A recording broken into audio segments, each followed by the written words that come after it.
Hello, Jenny Hall here for Ink on 3. I'm so excited today to share you this Watercolor Stencil Resist technique.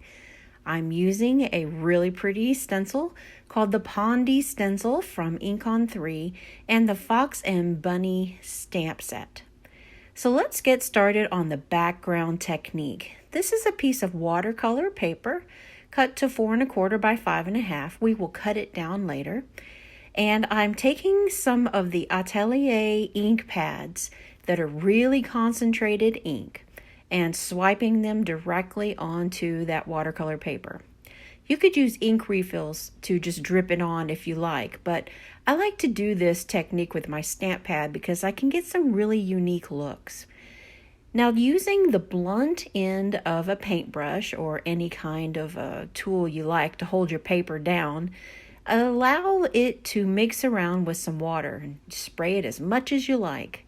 That's the fun part about this technique. We are going to create a background that is full of intense color. You can keep it as dark as you like or bring it down and lighten it up a bit. But for this technique, the darker the better. Now I'm going to place this piece of watercolor paper on my MISTI, and I'm going to use my MISTI pieces to hold it all together. I don't do this as often as I should. Sometimes I use just a piece of tape on my workspace, but the MISTI works great for all sorts of different uses. I'm using some juicy embossing ink from Ink on 3, and I'm going right through that stencil. And you may have guessed where we're going with this technique, but what I'm doing is applying the ink directly down to the watercolor paper through the stencil, and then we're going to add some clear embossing powder from Ink on 3 on top of that juicy embossing ink. So what's going to happen is once we heat up this embossing powder and set it, then there's going to be a plastic coating that will trap all of that really beautiful bright color right onto the watercolor paper. So once this embossing has cooled down and dried, that's very important, give it a few minutes to kind of settle in. Then we're going to use more water and a damp cloth or a paper towel, and we're going to pick up the color that's on the watercolor paper that is not trapped underneath the embossing. There's lots of different names for this technique. Some people, I think, call it Joseph's coat. There's lots of different ways to do this. But I really like doing this with a stencil because I can get a really cool look. Now I'm going to use 2 rectangle dies, one larger than the other, and I'm going to make a white mat for the watercolor panel to sit on. This is going to serve 2 purposes. First, it's going to let the eye rest before it transitions over to the black card base. And the second reason is because when I make a technique on a watercolor panel, I like to give that watercolor paper somewhere to stick to that's not going to let it buckle. And when I adhere this down to the card base, it's going to be nice and flat. It just kind of makes things a little more happier in my world. So I'm using some liquid glue to adhere this panel down to a side folding A2 card base. And I wasn't really sure at this point how I was going to attach our images and the sentiment, but I had like an aha moment. You know, we all get those in the middle of crafting. And I decided to change the way I was going to do the card. So I found this scrap of black paper in my stash, and it was just the perfect size. And I scored it about 1/2 inch away from the right hand edge. And then I scored it again about 1/8 inch away from that. And I gave it 2 scores because it's going to allow this to fold over the card front a little easier if I give it an extra score. So I'm adhering that down with some more double-sided tape. This is a really strong sticky stuff. And by giving it that little lift, that little score lift spot, I can now have this little flap that is going to hug the front of the paper.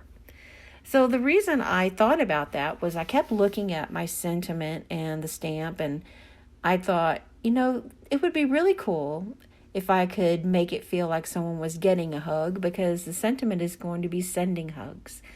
So that was the idea behind making the sentiment work this way. I've got another piece of watercolor paper here. I've stamped the image with some blackout ink from Ink on 3 and sprinkled on some clear embossing powder. Now here's something I don't usually show. This is the ink off stamp cleaner that I use on almost every one of my images. It works so well.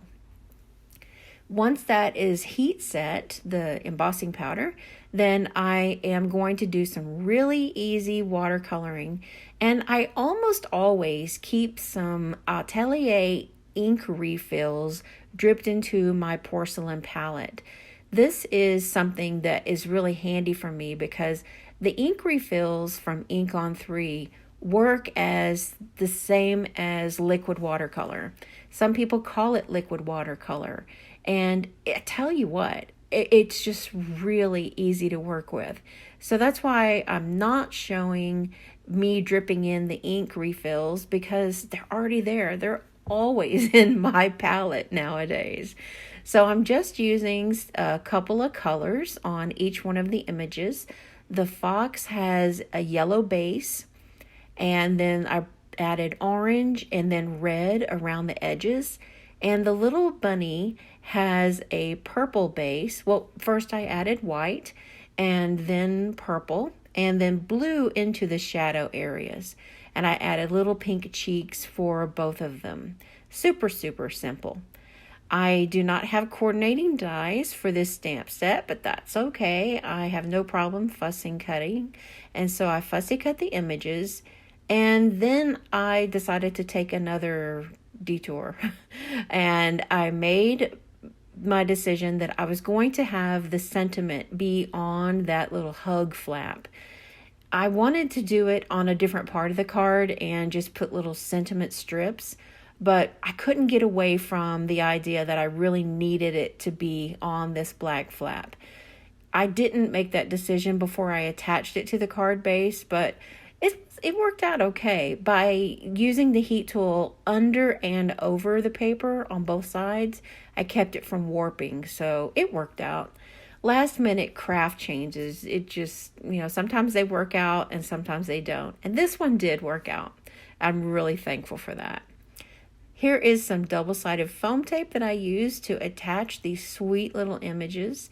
And now I'm going to use some little rhinestones from Trinity stamps with a jewel picker and some liquid glue, and just put some sparkle. Now there's a lot of sparkle on this card already from that clear embossing powder, but I wanted there to be just somewhere that would catch the eye and move it around. And then we've got that white border that lets the eye rest. And then we've got our sentiment on the black strip that also allows the eye to rest.